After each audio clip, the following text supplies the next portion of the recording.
Yeah, good morning, everyone. First of all, thank you so much for giving me this chance. This is my first time that I'm presenting a webinar, so please pardon if there are any errors. So I'll not take much time, I'll start off. Okay, so like I was saying, my journey to flying started in 93. And thereafter, when I got married, my journey to astrophotography, it's not actually astrophotography, my visits to night observation started. And slowly I got so interested and so engrossed in these things that I was very curious. And I started giving in more time. So with my flying, I get this benefit or the advantage of going to various cities of the world. And I thought, like, in fact, Ajay and me thought, why not make use of that? So by profession, I'm an air hostess. I fly for Air India. And I'm also a mother. I've got two sons. One is 20 and my second son is 17. So apart from flying to various cities, I'm also very passionate about running. I'm a marathoner, so I go to various cities and I run marathon.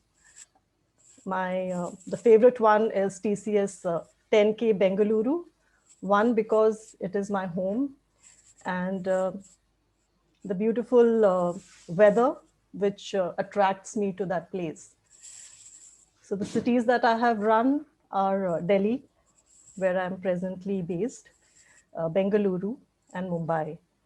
I also get to run cities across the world. I have tried 10K in New York. Also, my whole family, both our sons, Ajay, of course, and me, we are involved in night sky photography. A few years back, there was a night sky photography competition wherein Arjun, Ajay, and me, we participated. And also, it was an experience for Arjun and me. And two, we were so excited about it. And the best excitement prize that we got was we won the photography competition. Last but not the least, I'm also a baker. Uh, Night sky observation, astrophotography involves waking up, keeping awake during the nighttime. And so is my flying, and so is running a marathon, because you need to sleep early. You get up at about 2, 3 in the morning, and then thereafter you are awake. So I do the baking in the same way. When everybody goes to bed, it is so peaceful. My brain starts working, so I just toss in a few things into the mixie, and I come out with a good cake. So that is about myself.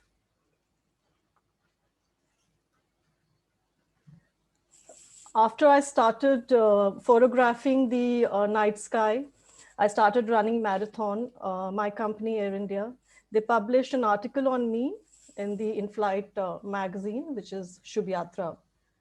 The photographs were clicked from various cities that I get to travel to. And a few of my favorite cities are San Francisco, Sydney, Tokyo, and of course, New York. New York is the best. I love to go to that city because it's a city that never sleeps. It's always chirpy, cheerful. And I've clicked some of the best photographs from New York. In spite of the city lights, people say that it's very risky, but I just love it. So I'll just tell you about this photographs. The photograph that I've taken from Tokyo is about 15, what is it, 15? 20 minutes. 20 minutes. It has the temple, Narita temple, known as the Narita San, and the evening planet. Also, we travel to watch the solar eclipse from the Redfish Lake. That is Ajay, Arjun, Nakul, and me. That was another exciting trip in itself, because we landed into New York and then we drove down to Washington, and thereafter our journey by surface transport, we drove to Redfish Lake. crossing various cities in US. Another photograph, you want me to explain that, or it's fine? Yes, it's okay. Okay, so I'll be showing you a breathtaking video of the aurora.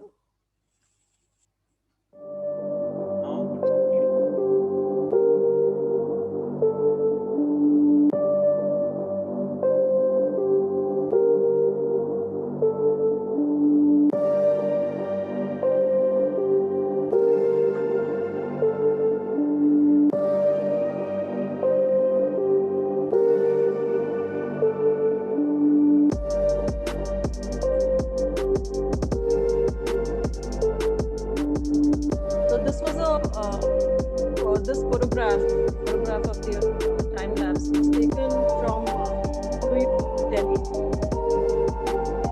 It was on 7th November 2020.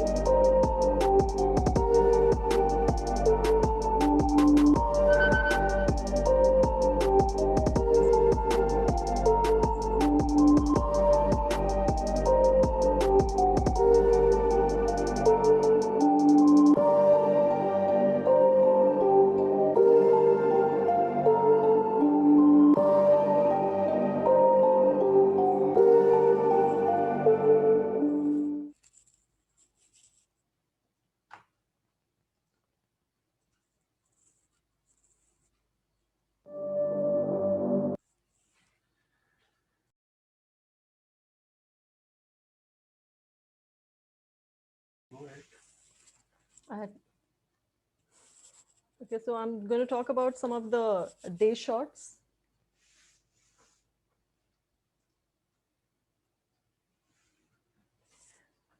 The day shots are taken from the mobile, and it's nice because you get to see a lot of landmass. Like you can see some mountains, you can see glaciers, you get to see sea, oceans, rivers. So that's another good part that is of the day shot. This photograph is of Afghanistan.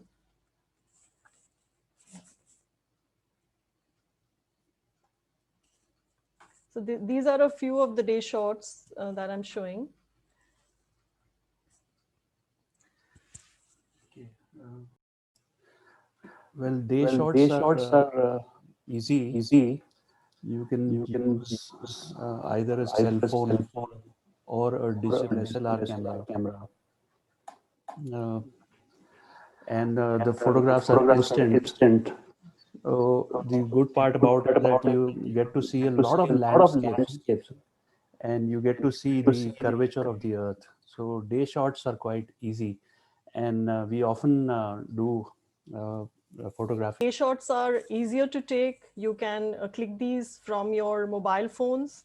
The only thing is there's a difference between clicking with your mobile phone and a DSLR, because mobile phones are, the photographs that you take are noisy, and from a DSLR that can be avoided.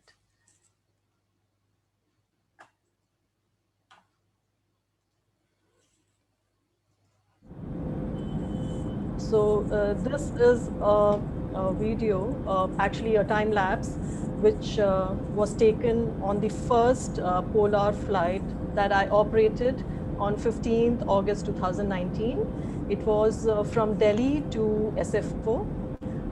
The commander, that is the main pilot of this flight, was Captain Vijay. I was the cabin supervisor of this flight. So there were lots of media persons, and there were VIPs, and they were like selective passengers, but the flight was chock-a-block. And it was a good flight because there was a lot of advertisement that was done for this. We were at the airport. The departure was 4 in the morning. We were at the airport since 1 for all the coverage, the briefings that are given to you before the flight. So this flight took off from Delhi early morning. And this time lapse was taken by a mobile phone, Huawei P30. And we used a mobile app, which is Lapset. So since this was a polar flight, it was in August, there was no light during the whole course of the flight.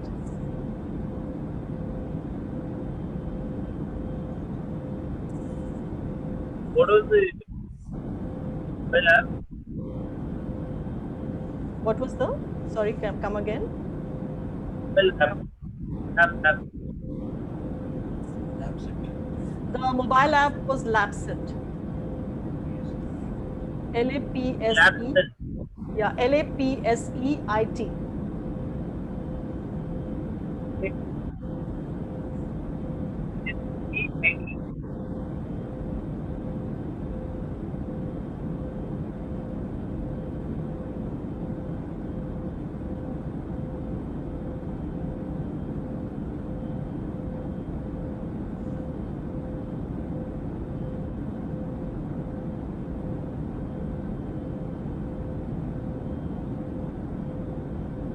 So this was, we were very close to the pole. We were about 71 degrees. Because we went to 89 degrees on this flight.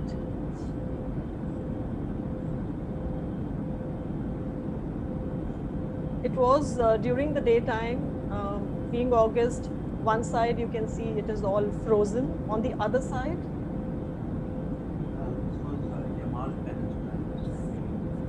the right-hand side is Yamal Peninsula in Siberia.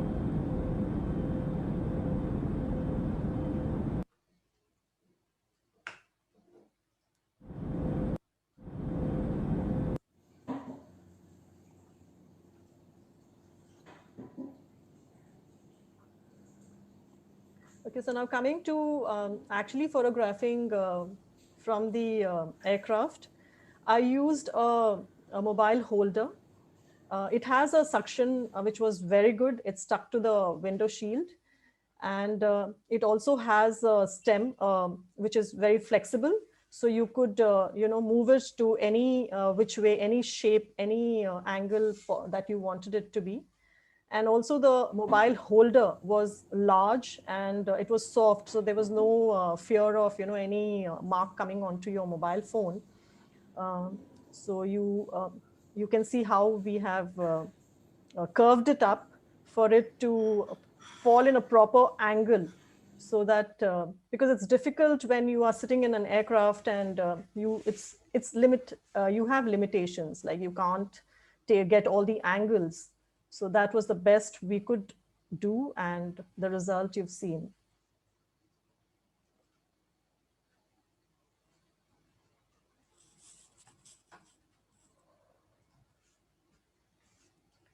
So this is a photograph of the aurora. It was again taken by a mobile phone. The phone that I used, like I said, was Huawei P30. And the long exposure, it's about 5 seconds that we took it for, which ended up with trailed city lights, but the aurora has come out fine and, perfect.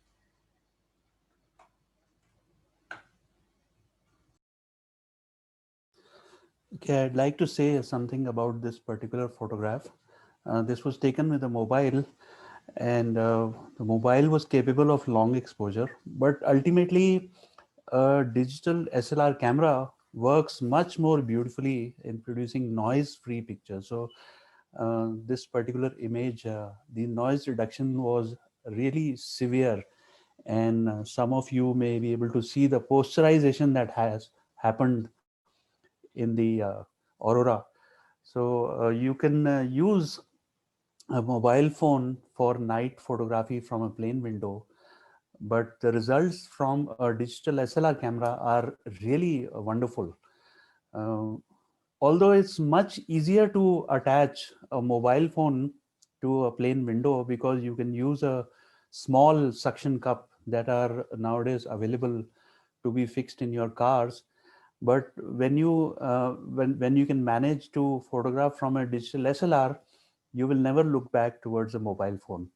So again, if you have a mobile and which can take a long exposure It's much easier and you must do it. I'm not saying that you shouldn't do it, but the results from a digital SLR will be really good.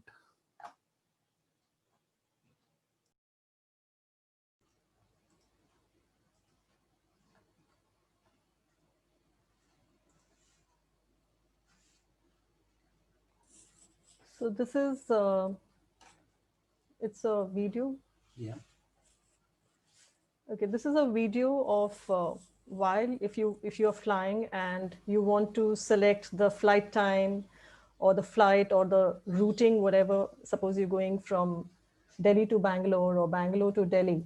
So it's important that you decide beforehand that if you're wanting to click, then you choose your seat. So if you're coming from Bengaluru to Delhi, then it's the morning time, early morning. So you get to see Venus. You choose your seat where you want to sit down. Since it's east facing. Yeah, if So you take a left-hand side seat. no, from Bangalore to Delhi, you take a right side seat if you want to photograph Venus in the morning. So sorry, from Bengaluru to Delhi, then you take a right-hand side seat. Yeah. Yeah, I got confused. Okay, so it's a right-hand side seat if you want to photograph Venus. Likewise, it's vice versa. So you take a left-hand side seat if you are going back, and if it is like a midnight flight, you can see Mars. You can click Mars. You want me to tell them about the seats also? No, we can discuss this polar flight first. Okay, I unmute myself.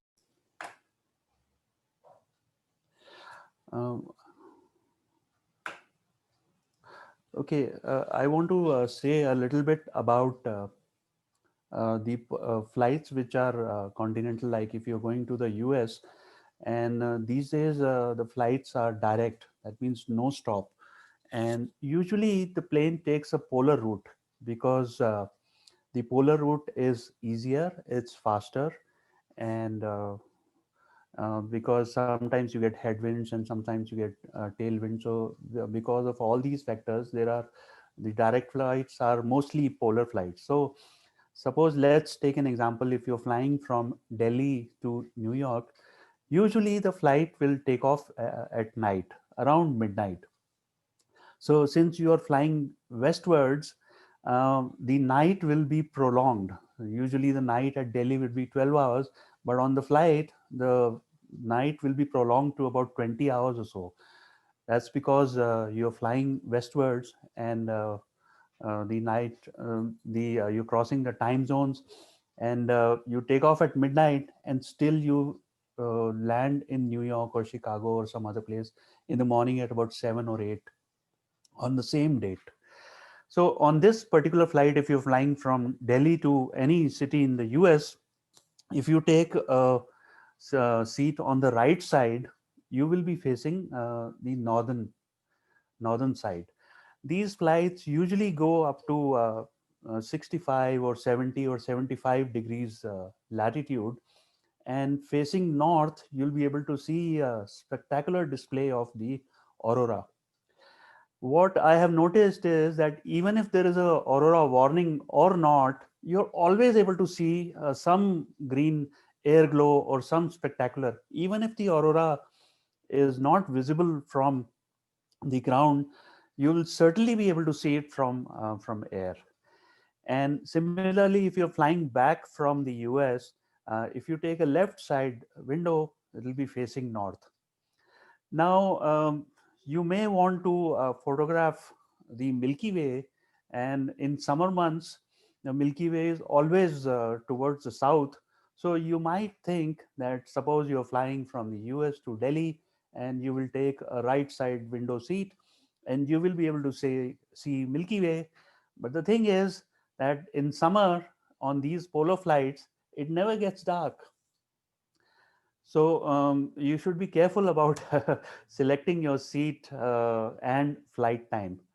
Again, if you're flying to Europe, you're mostly flying towards northwest, and sometimes you're basically facing eastwards and northwards. So you should take care of the season and which seat you were supposed to select when you're flying. So these are some of the parameters that we take into account when we choose our seat.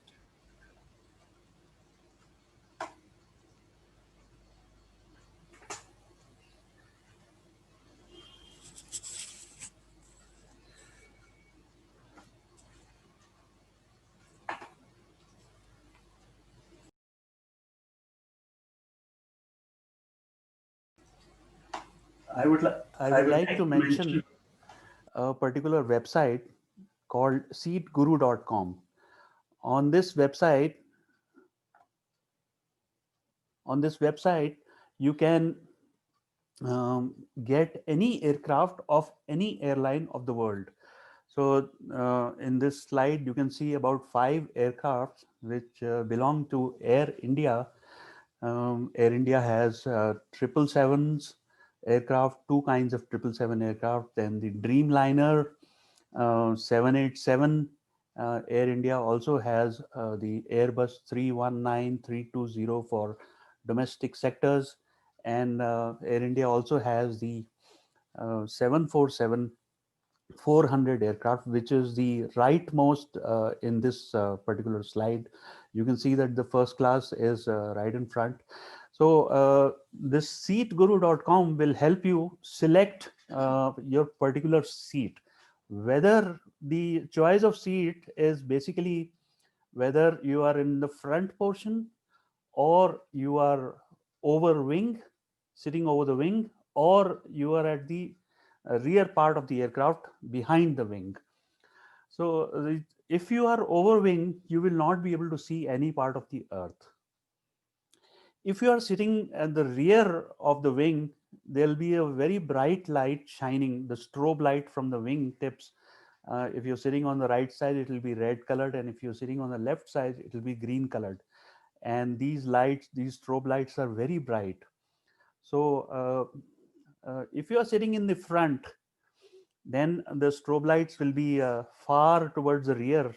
And if you angle your camera just slightly forward in the direction of the travel of the aircraft, then you may be able to avoid altogether these strobe lights. And if you happen to travel in a first class in the 747-400, you can see that the seats are slightly curved. So the strobe lights on the wings are really far away in this particular case. And if you happen to be sitting in the upper deck of the 747-400, even then the strobe lights would be greatly reduced. Of course, if you're a pilot and you can attach your camera to the front window, then you can entirely avoid the strobe lights which are coming from the wing. But nevertheless, you should not be afraid of these strobe lights, and you just take them in your, you can't do anything about it. So just incorporate them in your photograph.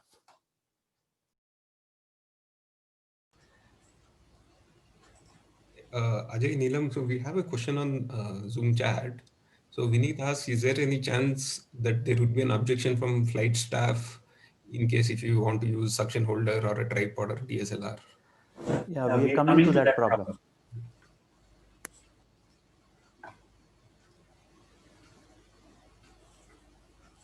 So can I just show this video first and then tell you about the problems that you have to tackle when you are on board? Yeah, please go ahead.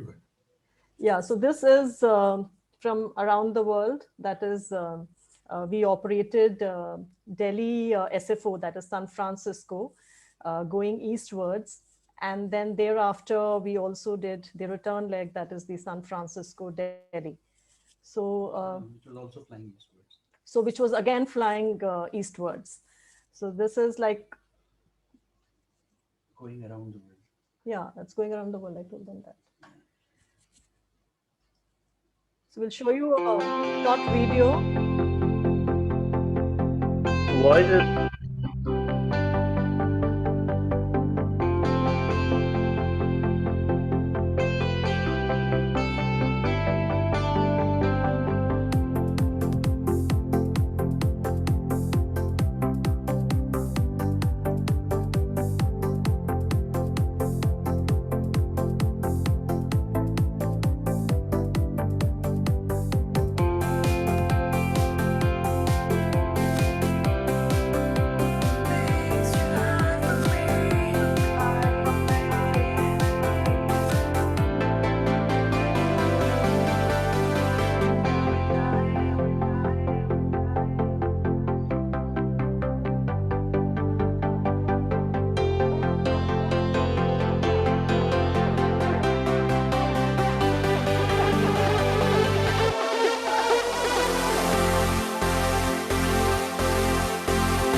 Yeah, I'd like to say something about this video. The plane was flying eastwards from Delhi to San Francisco, and it went over Tokyo, and it also went over a large part of India towards Kolkata. And we saw so many planes flying over India.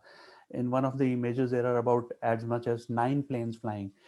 And this around the world trip to San Francisco is usually done because of tailwinds. So if you're flying eastwards from Delhi, you will get tailwinds and you'll use less fuel. And similarly, flying back from San Francisco to Delhi, again, it's going eastward, so you get tailwind. So the pilots decide to take this eastwards route many a times. So in a matter of a couple of days, you've flown. Um, the first part of the video was from San Francisco to Delhi when we saw the aurora, and the second part of the video was going over Delhi, Tokyo, and over the Pacific and landing into uh, San Francisco. And like I said, our whole family is involved in the astrophotography. So there are various contributions that all of us do. And most of the time lapse, the videos that we've taken, is the music is made by our older son, Arjun. He composes the music for all these time lapse movies. So this is about selecting your like how we said, selecting your windows or your other, sorry, the seats. Now there are these various aircrafts and the windows are different. If you take a 787, the Dreamliner, the windows are huge. So you get to see more, the view is better or it's more. But then there are also problems added to it. Like if the window is bigger, you need to cover up the whole thing because then there are a lot of reflections and other things that protrudes into your photograph. 777, the window is a little smaller than the 787. And then there is 320 and what is the other one? Air India aircrafts are 320 and 747. The 747 400, 320, then there is 319 and 321. Now, the problems, I think Vineet was asking about the problem of how to, whether there's a crew who's going to be objecting to it and how do you tackle it. Now, obviously, in today's scenario, and especially if there is some event coming up, then there's a lot of security hassle. Firstly, you need to start talking to the crew, your body language, and maybe you could share a few of your previous photographs or any other thing that you want to. You can, first thing, you take permission. Second, if you start sharing things with them, I don't think there's going to be a major problem. Also, thirdly, don't become an hindrance or an obstacle to other passengers or to crew while they are doing this service. So if you take care of these things, I don't think it's going to be a major issue. So yeah, one. With respect to windows, I would like to say that the windows have got several parts to it. Like there is the outer solid part of the aircraft window, which is completely sealed and which is very strong. And that's the actual window which is aligned to the outside of the fuselage. Next, there is a plexiglass window inside. So the aircraft window is actually very thick.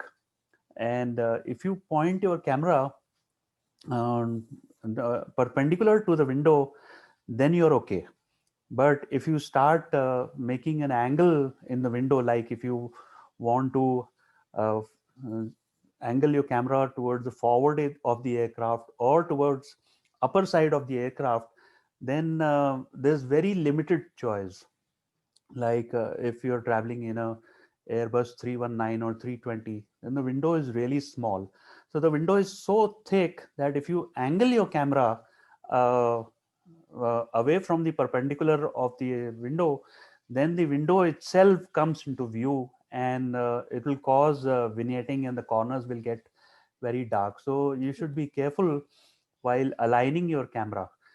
In a Dreamliner, which has a window size of 18-inch, the height of the window in Dreamliner is 18 inches, very large, it's huge. So there you won't have problems, like you can angle your camera quite a bit, but in the smaller aircrafts, it's quite difficult. Also, these days in the 777 and 787, you have these dimmable windows. Not in the 777. Oh, Neelam tells me only in the Dreamliner you have these dimmable windows where the crew will dim the windows. The contrast becomes so much that even if you're flying in daytime, it'll feel like you're flying in nighttime. So these dimming of the windows is controlled by the crew. So if your particular window has been dimmed, and at night time, suppose if there's a flight going in the daytime and suddenly the night falls, you'll never realize that it is now nighttime. So you'll have to politely ask the crew that uh, can you unlock my window? Is that the term? Yeah. So your particular window, then the control will be on your window. Let me also tell you a concern that the crew has. Suppose you are flying at night, and the destination it will be morning. So suppose 2 or 3 hours before the flight lands, the sunlight is going to shine in the cabin. So basically the crew has the concern that everybody will be sleeping, and suddenly your window, which is bright, may wake up passengers. So that's the concern of the crew. So you should address that concern, tell them that please unlock my dimmable window, and whenever it is daytime, I will dim it again. Okay, there is a question in the chat window. What sky object can we expect to see when traveling to and from Europe in winter months? You want to say something? Okay, hold on.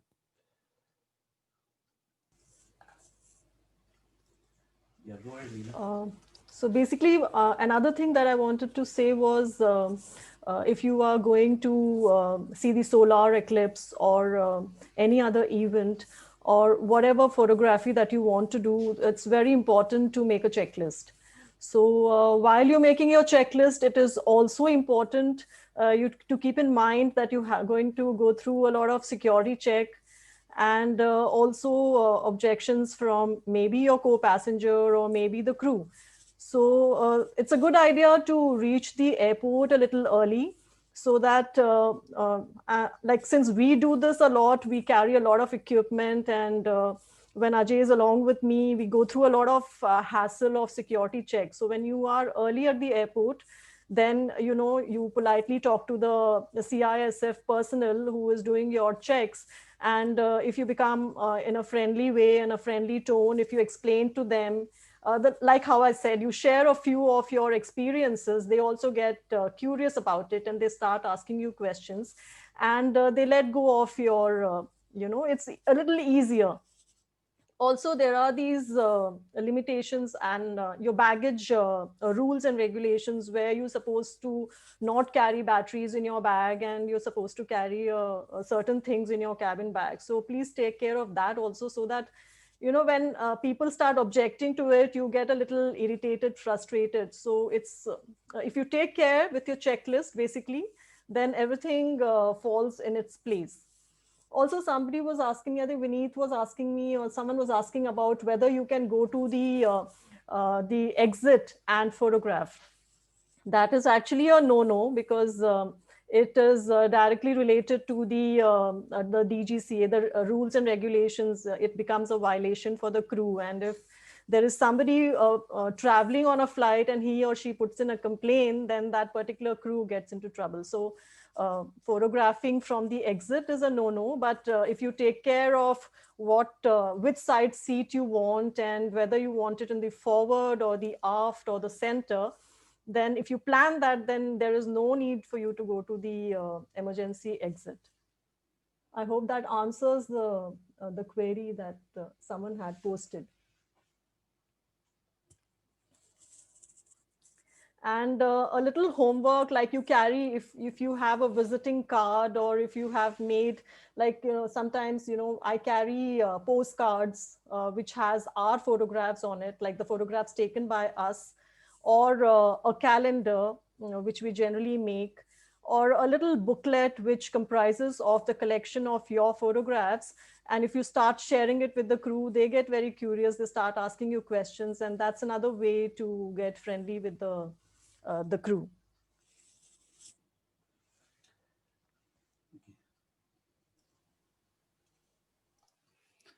Okay, there's a question posed by Ravina. What sky objects can we expect to see when traveling to and from Europe in winter months? Well, the winter months are really beneficial for astrophotography from a plane window. That's because you travel to Europe and the nights are much longer. The downside is that you cannot see these galactic core of the Milky Way. But on the other hand, if you're traveling in winter, that means if it is winter in the northern hemisphere, it is summer in the southern hemisphere. So in northern hemisphere summers, if you're traveling to Australia or New Zealand, then you will be able to see the galactic center on the right side window. That will be something. So coming back to the question, Europe in winters, you're almost always certain to see some aurora activity. So if you're coming back from Europe, it would be advisable to take left side windows which are facing north side, and some aurora activity would certainly be there. If you take the right side windows coming back from Europe to India, you are certain to see the Orion and the winter hexagon. And that also is a very interesting part of the sky which contains so many bright stars. If you are sitting, coming back from Europe to India, if you're sitting on the left side, you will probably see the Andromeda galaxy. And if you're sitting on the right side window, you will see the winter hexagon and the that part of Milky Way, which is in between Monoceros and Gemini. So always something interesting in night flights. Whether you're sitting, wherever you're sitting, you must put your camera or at least a cell phone on the window.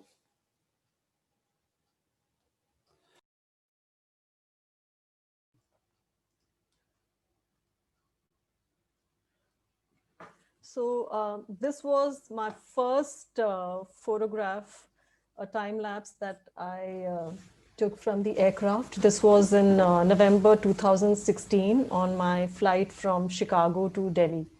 I was pretty excited about it, and you tend to goof up a lot of things. So there was like, I took it from the door.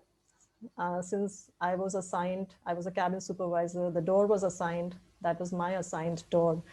So I took this photograph from the door window.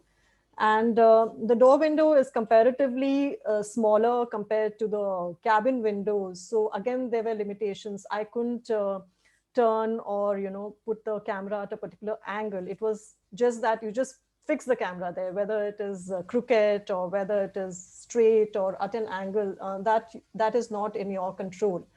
So this photograph, you can see it is tilted. I think it's known as the Dutch tilt.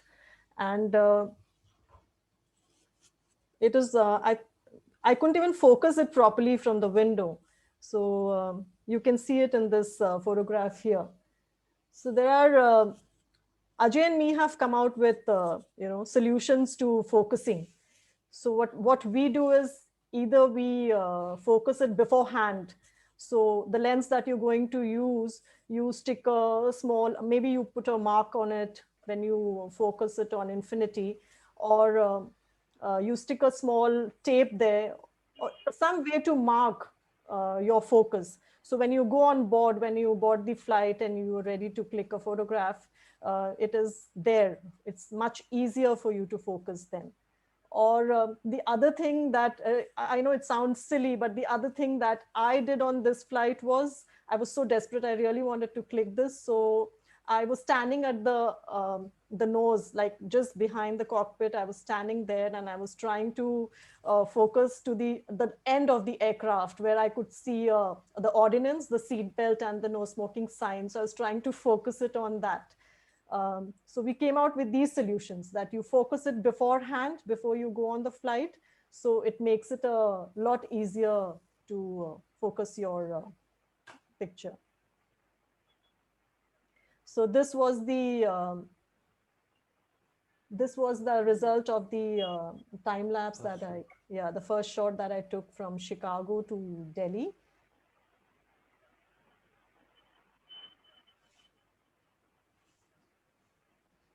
The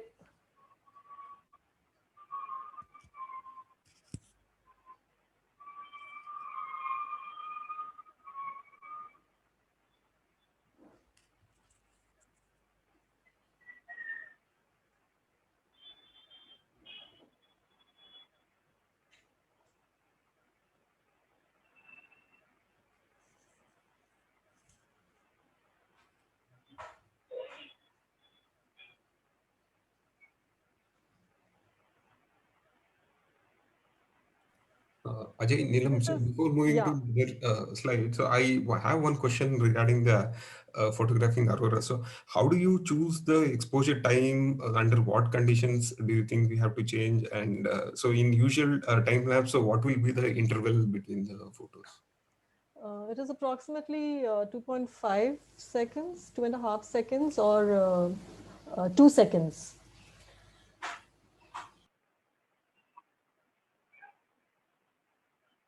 Yeah. The photographs that I have taken, like my first shot, it is about 2.5 seconds.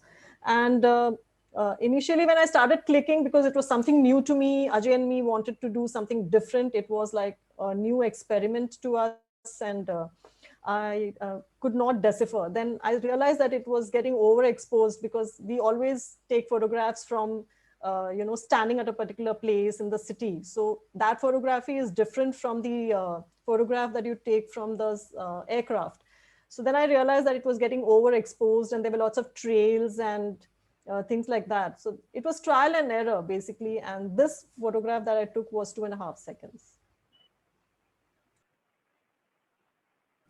Okay. I would like to add a few things to this. You are not on stable ground. So one of the things is that there's a lot of vibration in the plane itself because the engines are running. There is also, the plane is turning. So your exposure needs to be really quick. So now finally, when after a couple of years, we have found that 1 second or less must be the exposure to get round stars. And so initially when we started plane photography, the lens that we use was slow, like f4. So the exposure had to be 2 or 3 seconds.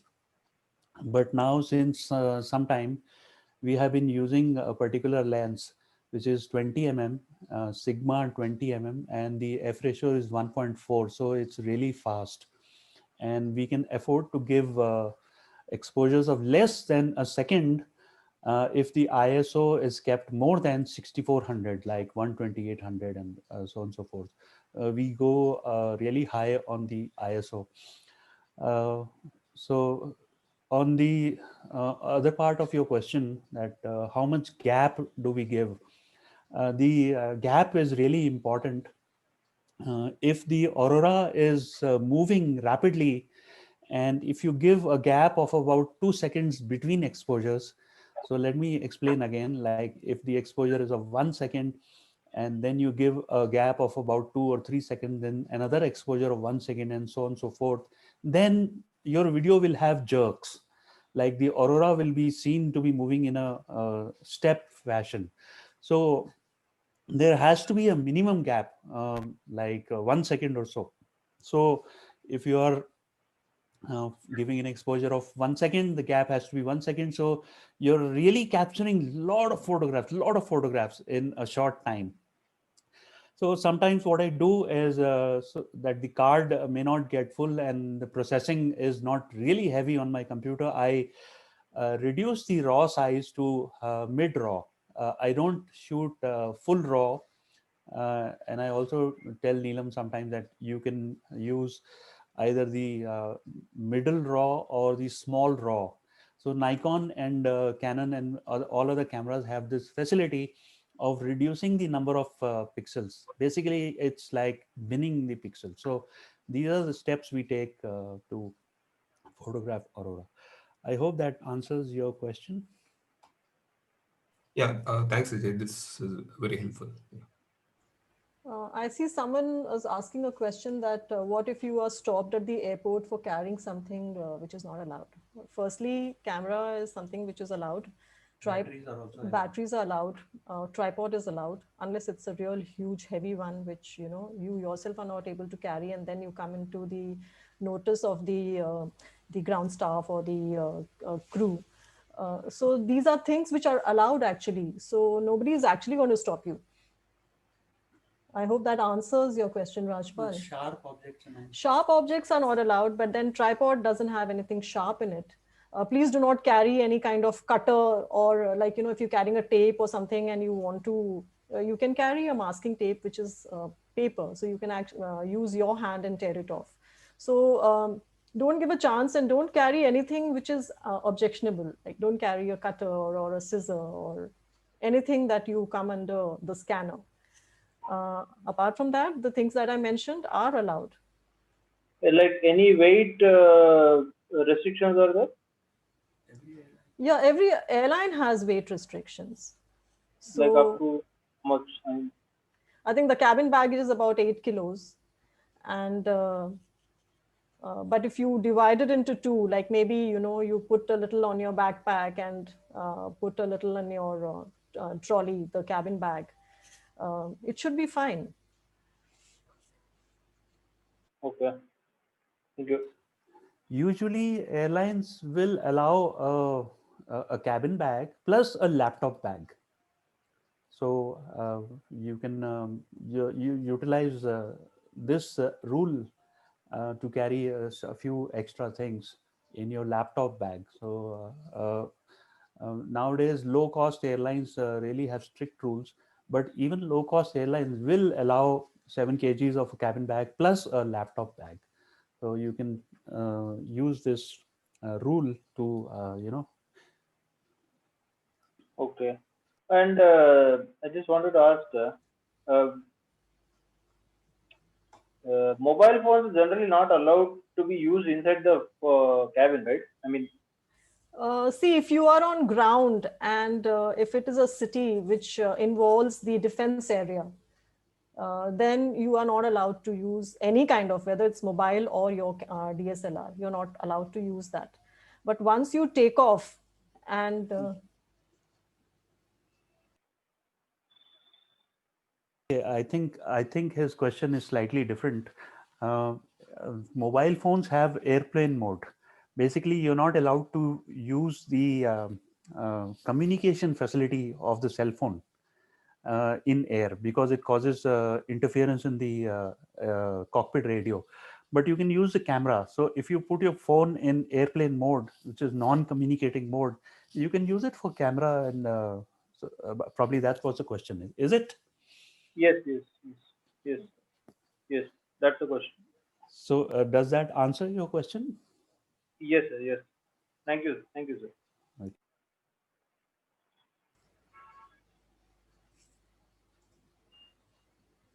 so this is a photograph that I took on a flight from Delhi to Singapore. I took it from the right-hand side window, and this was in November 2016. So Ajay had already, told me about these clouds. So like every time I go on a flight, it is not just a one-man show. It is like 3 or 4 of us involved. So Ajay does all the, okay, you're going to this city. So this is what you can click from here. Or if I'm going to a city for the first time, so we sit down and do our homework as to what are the famous, the monuments or the wonders of the world, if that is there in that city. And from where can I take it? So the angle or the degree from where I can stand, or the road name, everything is done before I leave for the flight. So similarly here, Ajay had told me about the clouds, the LMC. So you can see those clouds in this photograph here. That's the cloud, yeah. LMC, Large Magellanic. The LMC, I hope you know that it's a Large Magellanic Cloud. So that is seen on the left-hand side of the Right side. The photograph. Oh yeah. On the photograph, it is the left-hand side. We're talking so much about the right-hand side and the left-hand side that now.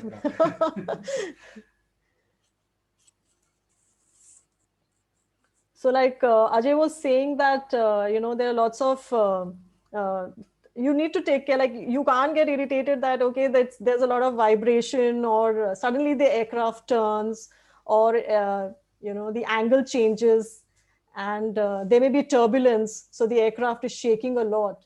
But then you take it in your stride, like, ultimately the photograph comes out good. You can see the lights, the city lights, the stars, and time and again, since we are doing this photography, so we have overcome the problems and like the lens problem or the focusing problem. So that's the result of this photograph.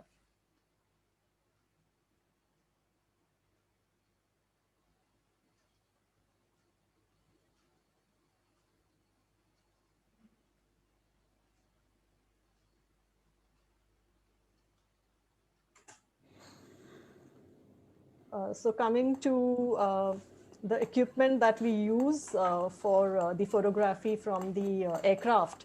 Now, this is a suction cup that we use from the aircraft, and it is a Matthew. That's the brand name for the suction cup. And you can see Ajay, he's trying to show you that when you put it on a glass or window, you try and press the knob that is there. And on the left-hand side photo, you can see there's a red circle. And on the right-hand side window, you see when Ajay was trying and pressing it, the suction starts to come into effect. And the red circle, it gets locked. So that's the suction cup I use from the aircraft. It also has a tripod holder on the top, so wherein I fix my camera.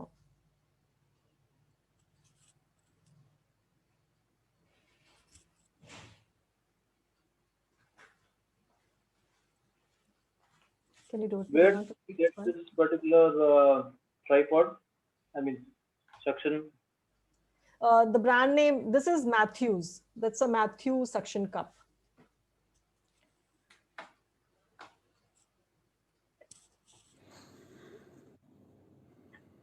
Okay, I would like to say a few things about this cup. A couple of companies make this suction cup, and one of the best is a company called Matthews. And this particular cup, suction cup that we are showing, is 6-inch in diameter, and it has a vacuum pump which you need to pump, and the vacuum will be created. But we found that this suction cup works very well on glass. So as you can see in the video, this was the suction vacuum will last for many days if I put it on glass. The problem on the aircraft is that the inside part of the window is plexiglass. And when you attach the suction cup to plexiglass, it loses vacuum slowly. So you need to keep on pumping it. So in this video, you can see that this red band is now visible. That means the vacuum is not there. So you start pumping, and then you will notice that the red band vanishes. That means the vacuum is there.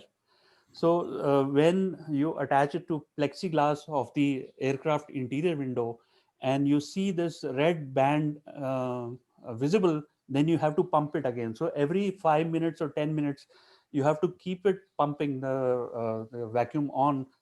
Otherwise, we have had some instances when the whole setup fell down the window. So normally Neelam keeps a lot of pillows and blankets over there. So even if the camera falls, there's no real damage. Only the photograph is lost.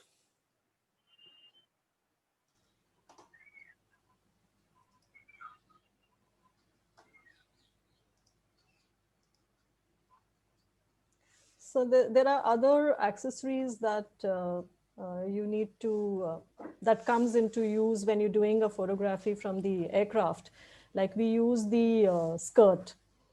So I saw a question where someone was asking about the reflection on the, from the cabin. So how we overcame this problem is by using the skirt. So this is the skirt.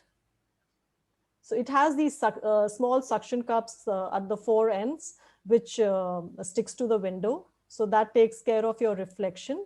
The good part about this skirt is that you have access to all the controls of your camera.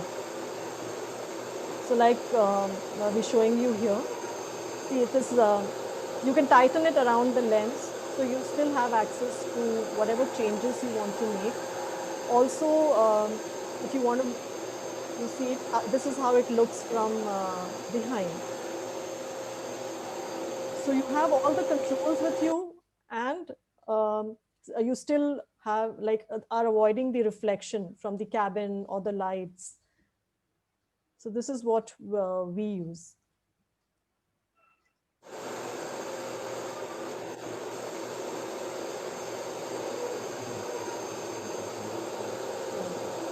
So you can click, the controls are in your hand.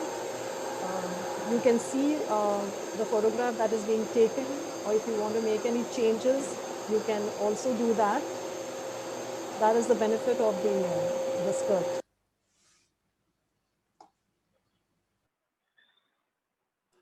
Okay, if you're interested in getting a lens skirt, you can go to lensskirt.com. And this particular company makes two kinds of lens skirt. One is the one that we're showing you in our photo, and there's a larger one also. So you can go to lensskirt.com, and there's only one S in the URL, lens skirt with one S. Also, to avoid the reflection, you can, you know, if the window is really big, like the 787 Dreamliner window, if you're flying on that aircraft, you can use black foam sheets, or the one here, you can use these. And also you can use, instead of the masking tape, which is white, you can use a darker version, or black. You also get black masking tape. You can use that. And when we started having problems with the suction cup is good. But then we also realized that the alternate to that is using a tripod. A tripod we felt was much stable. It was stable, and it was easier to, you know, you fix your camera onto it, and it didn't move easily, or it didn't fall off. And the other thing that you can do, in case you have the fear that it will topple off, you can also carry these, the strings, what are those called? Those bungee cords. So you can, if you, you can, you know, secure it with those bungee cords, or that's another way of securing your equipment. Okay, in this image, you can see that a tripod has been put near the window, and the tripod legs are not fully extended, and even the third leg is not extended far away. So a small portion has been used. So the tripod is not been fully spread out, as you would say.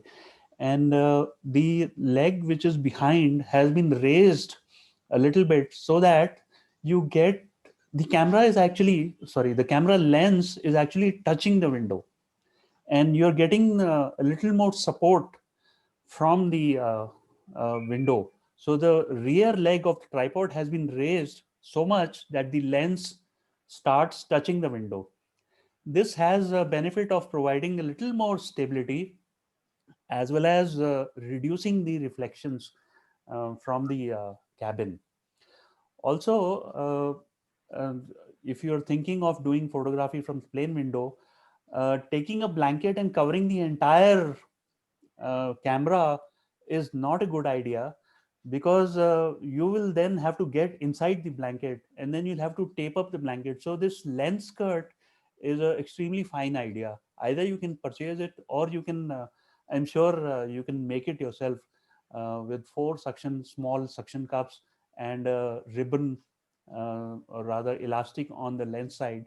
So don't think of a blanket which will cover the entire camera, and the controls and everything will be hidden. So this lens skirt is a very good idea.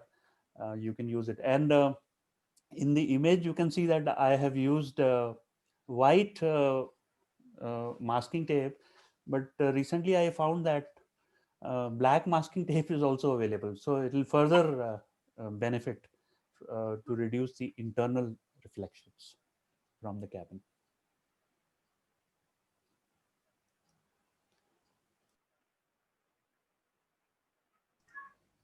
So initially, when Ajay and I, we started thinking of, this experiment of clicking, doing something different, clicking from the aircraft, whatever we've said here, like we've overcome these problems. So I didn't have this lens skirt, or I didn't have a proper suction cup. So, and I was excited about clicking. So there was no stopping me. So what I tried various ways. So like Ajay said, don't use a blanket. So what I used to do is I used to take my black muffler or a thick bed sheet, or things like that, and then I used to stuff it under the camera to make it stable, to put it on, so that it gets stuck between the window and the seat. So slowly we started doing our homework, and these are the things that we bought, so we could get better photographs from the aircraft.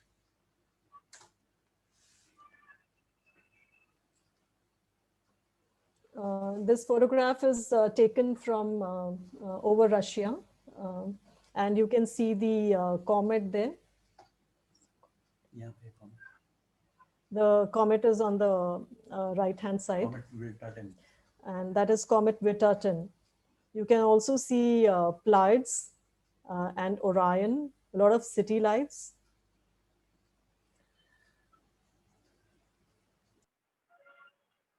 In this particular image, the lens used was a manual lens from Rokinon, 35 Rokinon lens, and you can see that the stars and all that are not really sharp points, but then even then the photograph and the video which we are going to show next came out very nicely, and the comet was recorded in the video, even with an exposure of 2 seconds.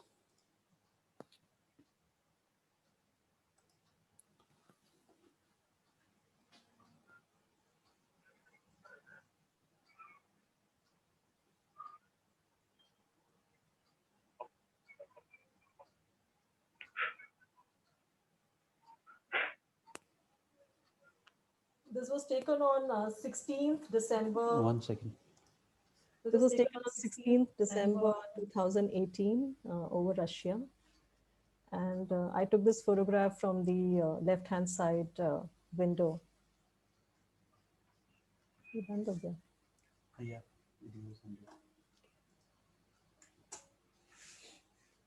So that was the first lens that I used. No, this is a Sigma 20 That's the lens, that's the fast lens that we use. Yeah, 1.4. F1.4 that Ajay mentioned. So we use a very high ISO, and we give short exposures using this lens.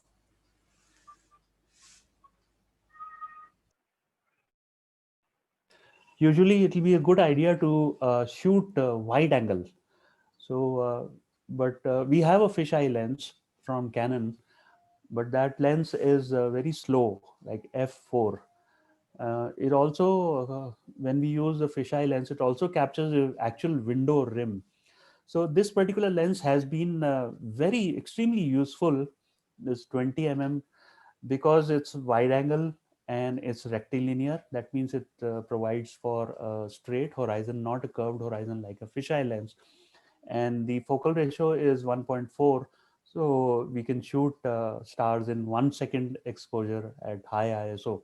So this is now the lens that we usually choose to shoot out of the plane window. Ajay, I have one question. So you use this lens with APS-C camera or full frame? Full frame camera, full frame. Okay.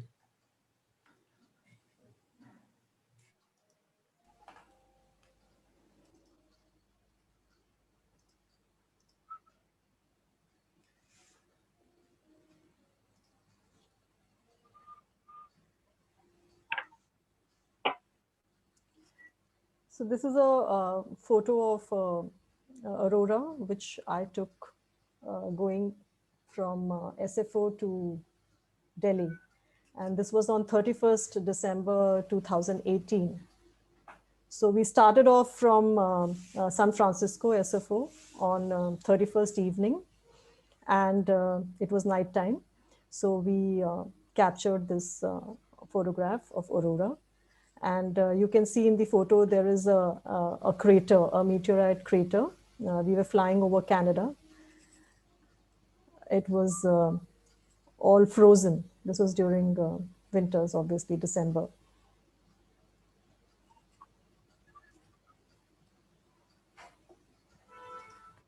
So that's the time lapse that I've taken on this flight, 31st December 2018.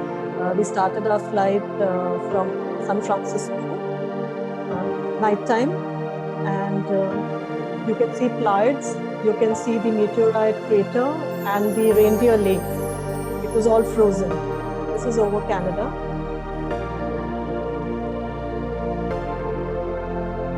The music is again by Arjun.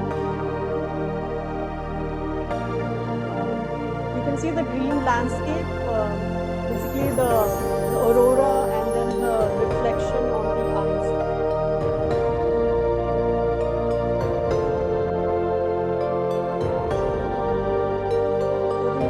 The best part about this was we took off on 31st 2018, and then I landed here on 31st 2019.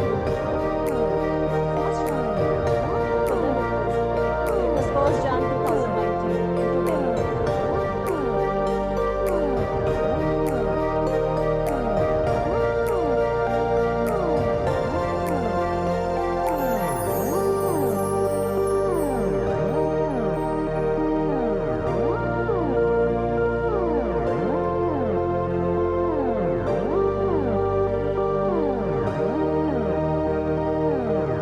So we didn't get to see any daytime, it was all night through and through.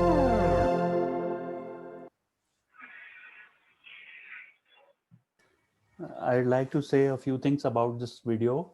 When the flight took off from San Francisco, it was going northwards, and the camera has been put on the left side window, so it was facing west. So the initial part of the video, you could see Pleiades setting, and then the flight went up to a latitude of about 70 or so, and it turned around, came in the eastern hemisphere, and then now the flight is flying southwards. So the camera is still on the left side window, so now it is facing eastward. So in the initial part of the video, Pleiades was setting, and in the latter part of the video, beehive cluster was rising towards the eastern side. So it's very fascinating. And in between, when the flight was on the maximum northern latitude, there was a little bit of blue. The sun never rose, but a little bit of twilight came about and turned the sky blue. So the entire flight was in nighttime, and it took off on 31st December and landed on the morning of 2nd January, actually, in Delhi. So two sunrises, but no sunrise, actually. So it's really funny how time zones get changed when you're on a flight from Western Hemisphere to Eastern Hemisphere.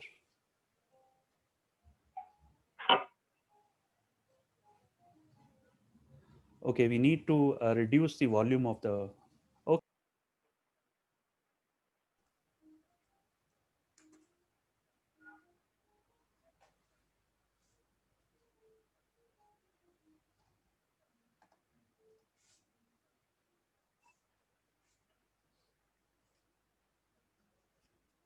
So this is the time lapse taken of the Aurora from the aircraft again. And this was a different aircraft. This is 2020. Yeah. Okay. September. So this is 21st September 2020. And this is on a 787 Dreamliner. It is coming back from Washington to Delhi. You can see satellites, the city lights.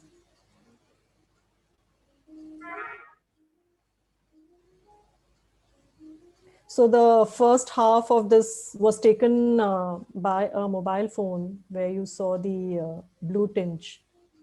Was it this video? Yeah, and next one also.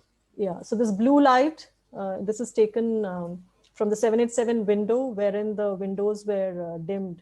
Those are the dimmable windows. That's how the blue tinge is coming, and followed by the DSLR time lapse. So we realized that, we had actually forgotten that suddenly the windows would be dimmed, and so you need to go and ask the crew or request the crew that if they could unlock it for you, and that you would take care that the lights are not falling into the eyes of the other passengers.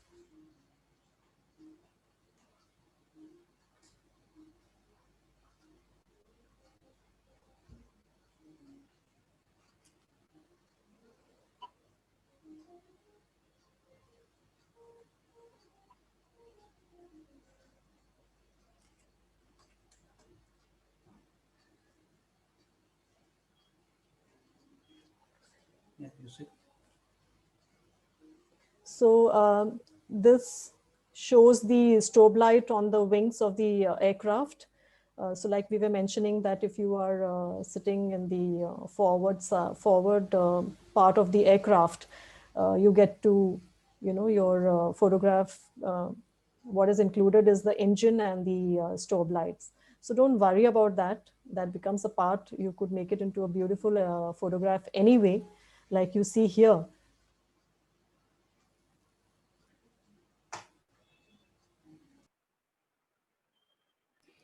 This particular image, in this particular image, you can see the strobe light on the wingtip. You can also see the large engine of a 787, and you can also see that the moon is there just above the frame, and the light from the moon is shining like a river in the frame. So basically, the window of the plane is producing artifacts, and behind in the sky you can see Sirius is setting. You have Orion and Taurus and Pleiades. So it's a fantastic scene despite the moon and the strobe lights. And below, this particular photograph was taken on a flight from Delhi to Washington, and again it was on a northerly route. So this particular location is 71 degrees latitude, the topmost part of Europe, a place called Nordkap. So this has been taken from a left side window of the plane, and in fact, since the plane was at the maximum latitude, this portion of the sky is actually south. So this is slightly southwest, and this is west. So and it's above the places in Norway called Nordkapp, and you can see the fjords below, and this is the North Sea and Norway. Despite strobe lights, despite moon, you still get to catch beautiful photographs. And in this case, pointing the camera, the concern is where do you point the camera? So whether you include the strobe lights, the wing, or the engine, or you don't. Well, the choice is more aesthetic, and you can decide on what to include and what not to include. But strobe lights from the wingtips are not really a big problem. Even moon is there, which is shining bright, and still the photo has come nicely.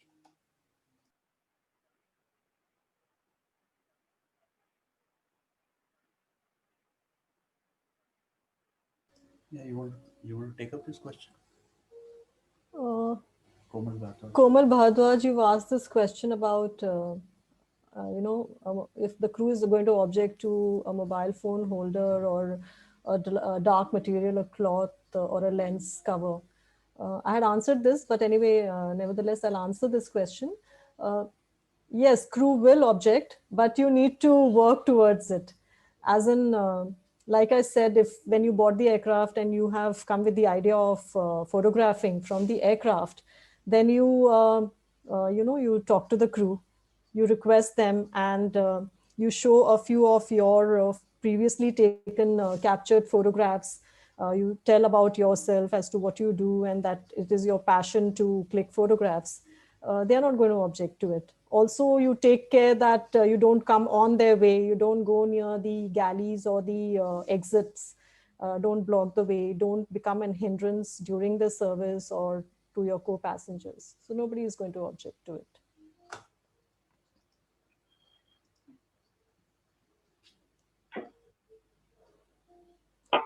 This is taken on 8th November 2020, and we were traveling from Newark to Delhi on 7th, 8th November 2020. So this is again from the left-hand side window. You saw in this time lapse there was a big meteor which lasted. We didn't see it when we had put the camera there, but later we realized that there was a meteor which lasted for like about 16 minutes.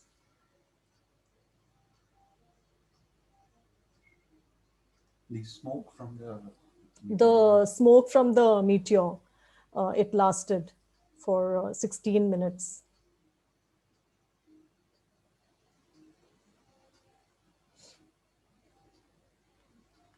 So you see we saw the meteors, we saw the aurora.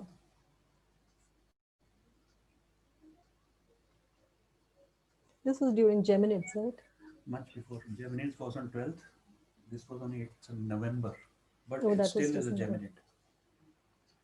Geminid.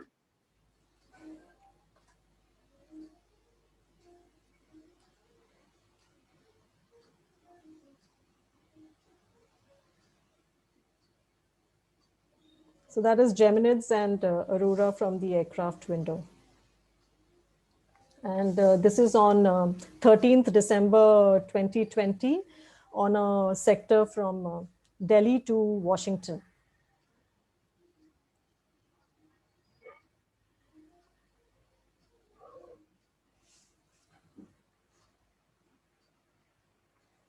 So you can see the red tinge and on the edges.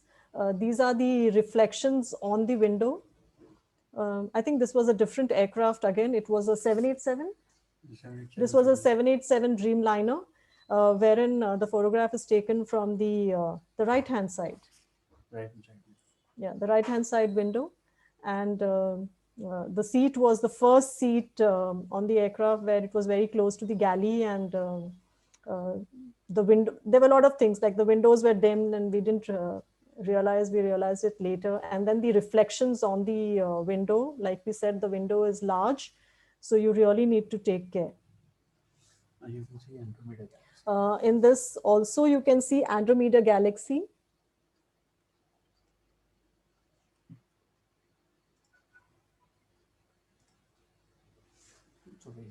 the Andromeda Galaxy, which is visible here.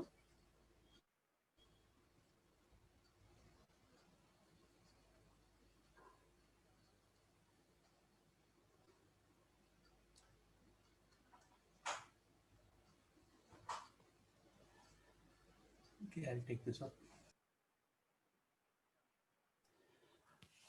Okay, we've been talking about videos and where was the plane. So how do you know where the plane was when this particular photo was taken? So to prepare for that, it's very important that you set the correct time in the camera. So I find that the clock inside the camera is not very accurate, and even if 1 week has passed, I find that the time usually changes by a couple of seconds, let's say 10 seconds. But if you have left your camera for a couple of months, the time will be completely off. So I always make it a point to synchronize all my cameras before going on the flight, so that I know at the exact time when any particular photograph was taken. So I want to mention this particular website called flightaware.com, and this is one of the websites where you can go and download the entire flight path and the coordinates, the direction, the altitude.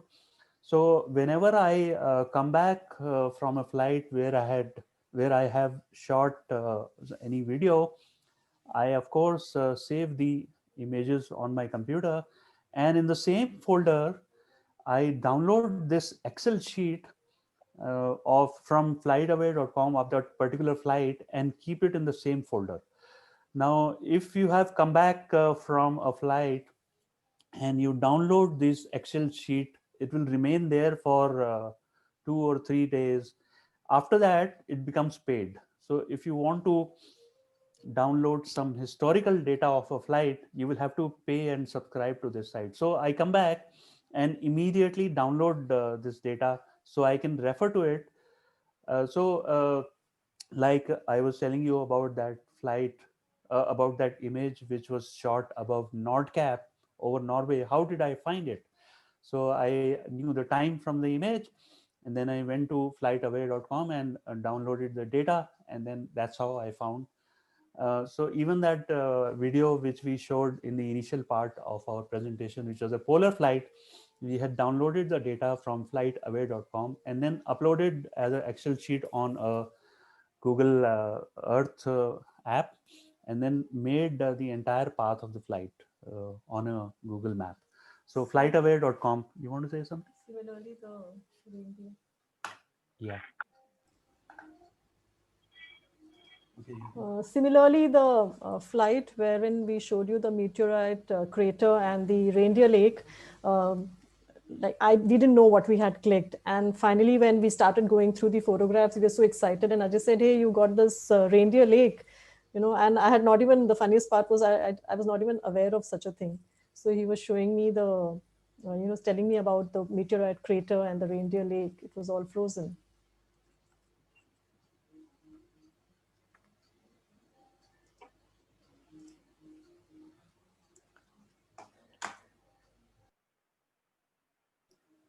So at the end, we would like to show this video, which is being premiered today on this webinar.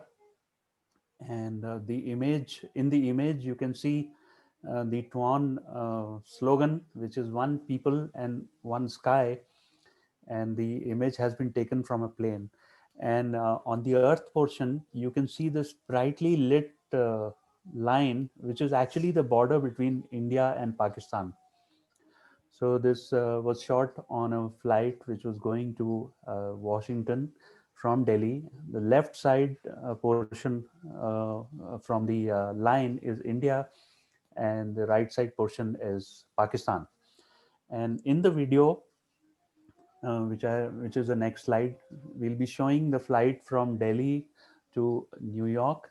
And initially the plane flies over India, Pakistan, and then northwards to Afghanistan, the Hindu Kush mountains, and the middle part of the video contains scenes from the Nordkapp, that Norway, and the last part of the video is shown 3 hours of flight before landing into New York. So I want to mention that the last part of the video, when the plane was flying southwards, landing into New York, and the camera was on the left side window, so it was basically facing east. In the video, you will be able to see Venus. Now, Venus was not rising, and there were about 3-4 hours to go for landing into New York, and Venus was not rising.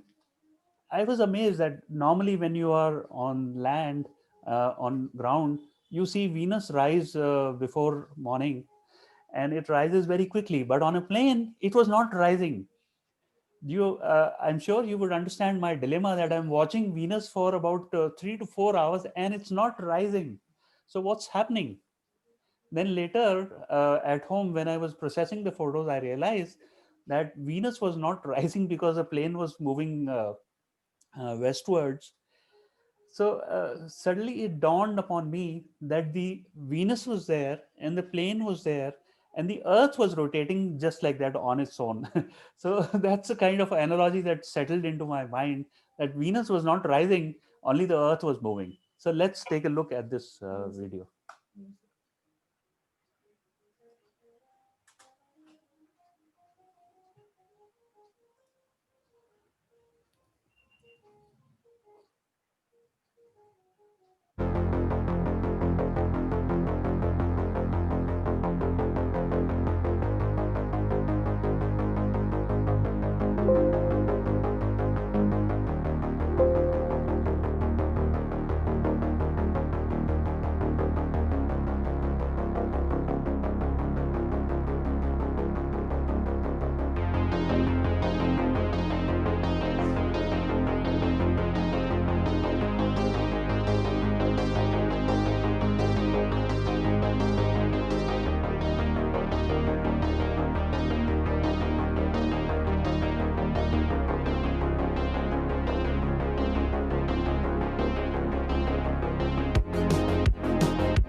So again, as always, the music for this video has been made by son Arjun.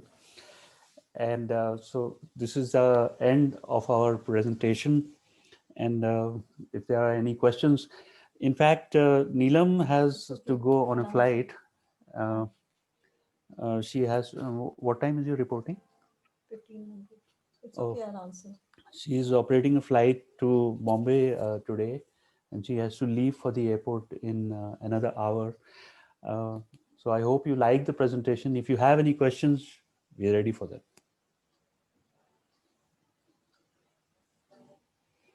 Yeah, Ajay, I have one quick question. So since Neelam also has been on the polar flights, so how does the experience of aurora matter when it is the latitude flights up to say 60 or 70 degrees versus the polar flights?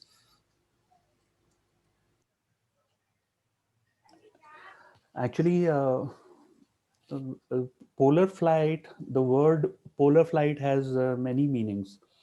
Till 2 years back, whenever a northerly route was there, polar flight used to go till 70 degrees latitude.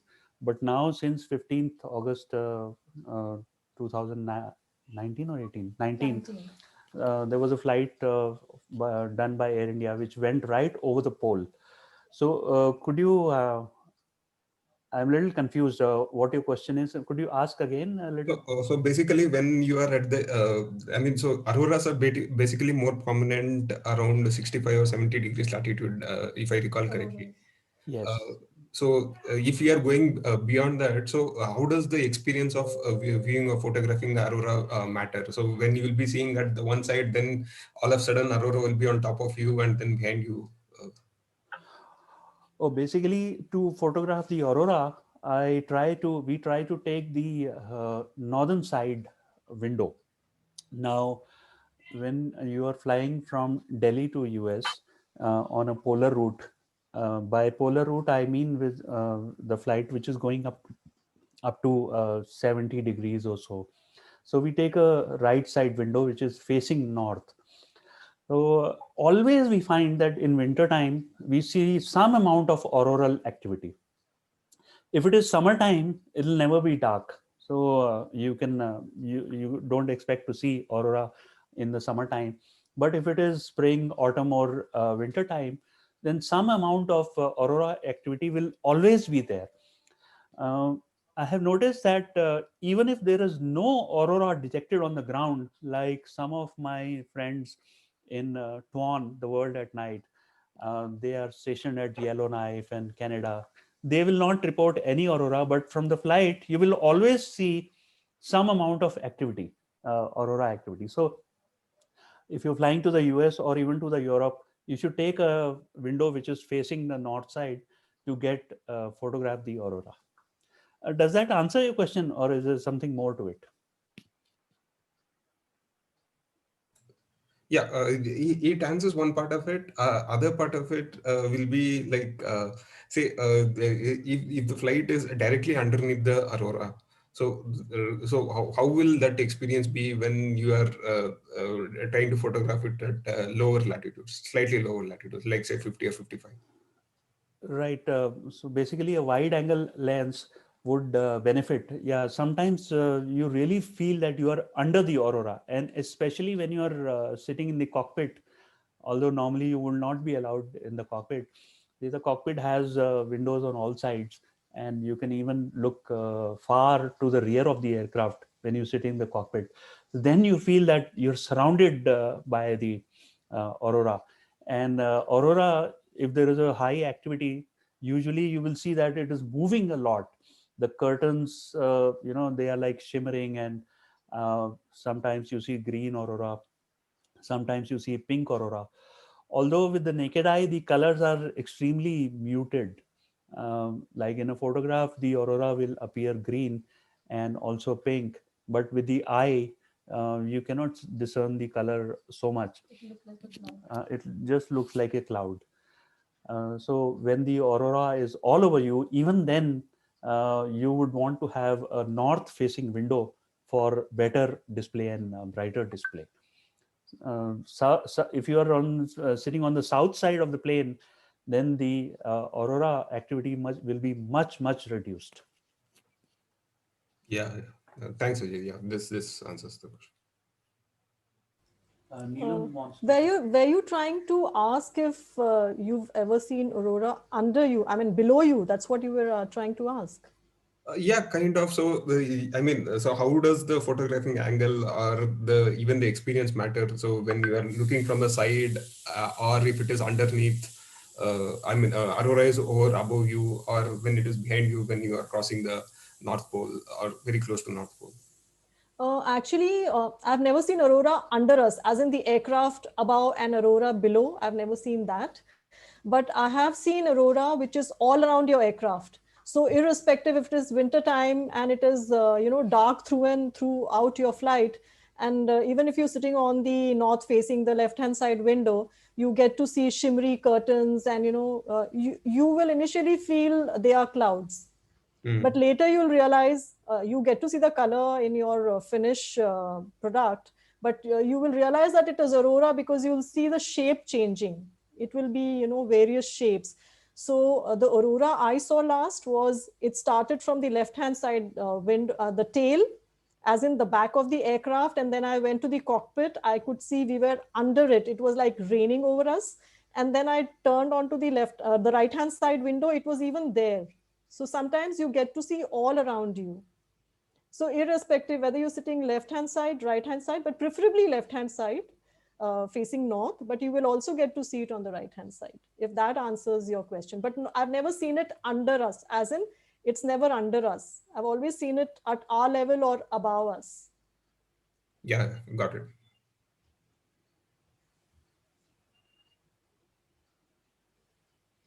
There is a question. One second. There is a question. Do you use any specific filter for aurora photography? No, we don't use any filter of any sort, not even star filter for aurora photography. Usually 1 second exposure at high ISO will capture. And since the aurora is moving so rapidly, it always moves rapidly, you have to take short exposures and not give any gap between exposures.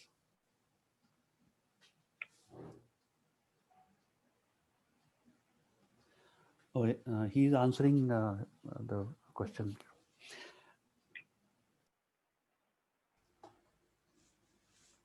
So is there anything else that you want to ask anyone?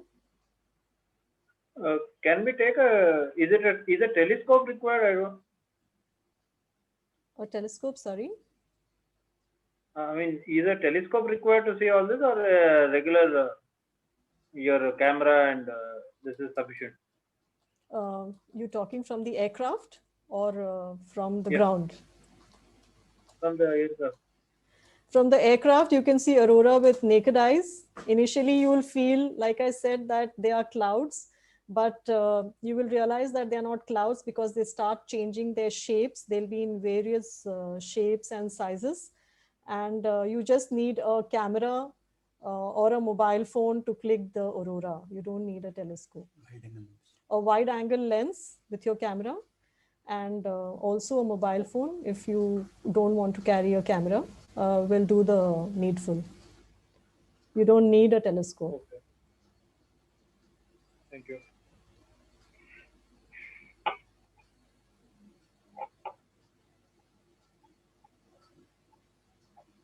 So, are we done? Any questions? Any more?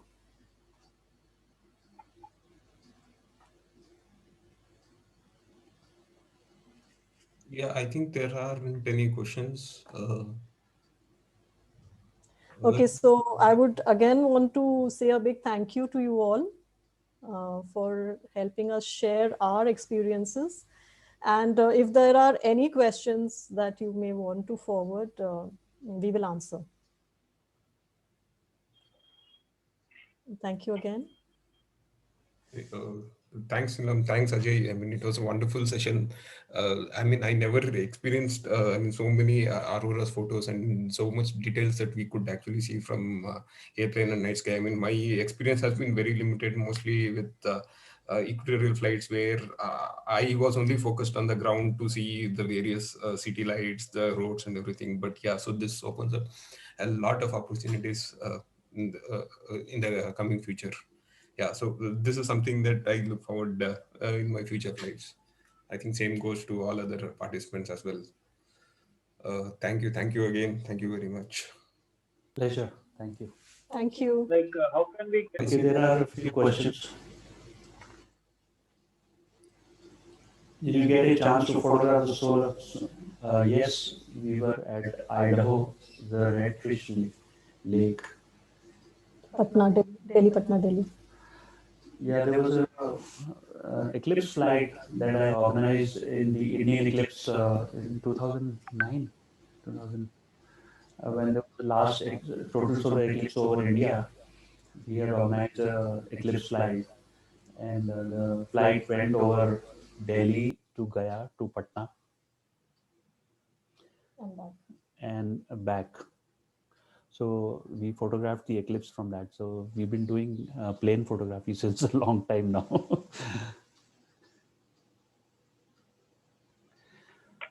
Okay, there's a question. How long does a solar eclipse last in flight? Uh, if there is a solar eclipse happening on the poles of the Earth and you are flying across in the path of the eclipse, then the eclipse will be prolonged. But the in case the eclipse is happening near the equator, like it was happening in India, and you have to cut across the path of the eclipse, then the eclipse is not prolonged, but you're able to see it above the clouds. So it depends on the geometry where the eclipse is happening. And there was a Concorde which flew under the eclipse, and it was the most prolonged eclipse. I think it was in 1971, if I remember correctly. And that Concorde, but the problem was that the eclipse was happening right above at a altitude of about 70 degrees. So it was not visible. Although the Concorde plane was in the shadow for a long, long time, but the eclipse was not visible to the passengers inside the aircraft. So it wholly depends on the geometry of the eclipse, where it is happening, for it to be prolonged or not.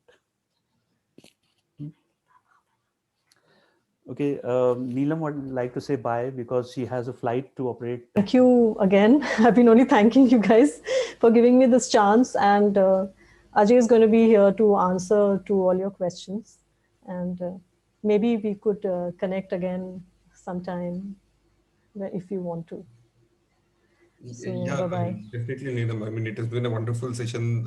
Yeah, and happy to learn about more the experience. And I'm sure all the other listeners also would do the same. Yeah, thank you again very much. Yeah, thank you. So Ajay is here, so you can continue with your session if you want to.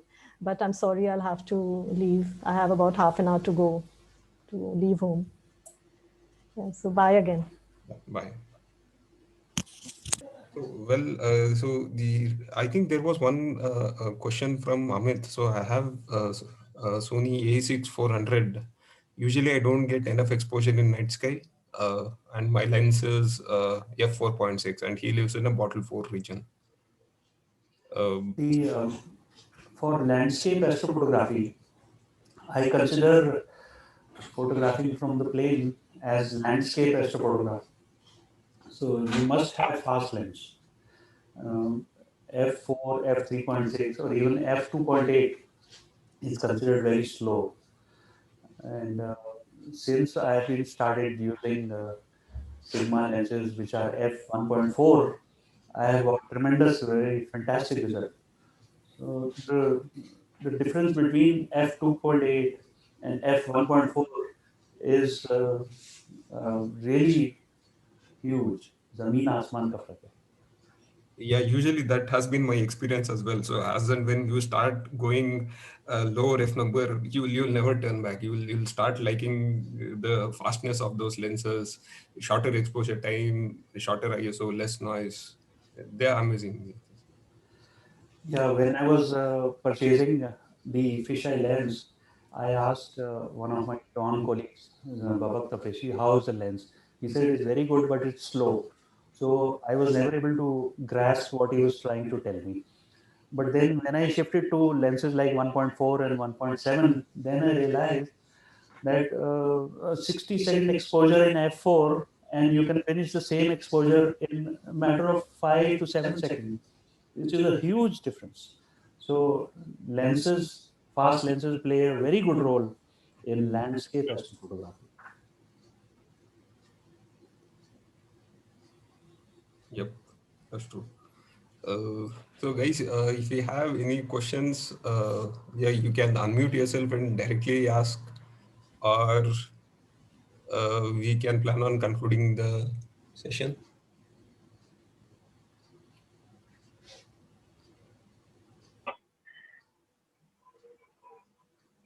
That's it, guys. Once again, thanks, Ajay. Thank you very much. And yeah, we can conclude the session. Thank you everyone for attending. Bye bye. Bye.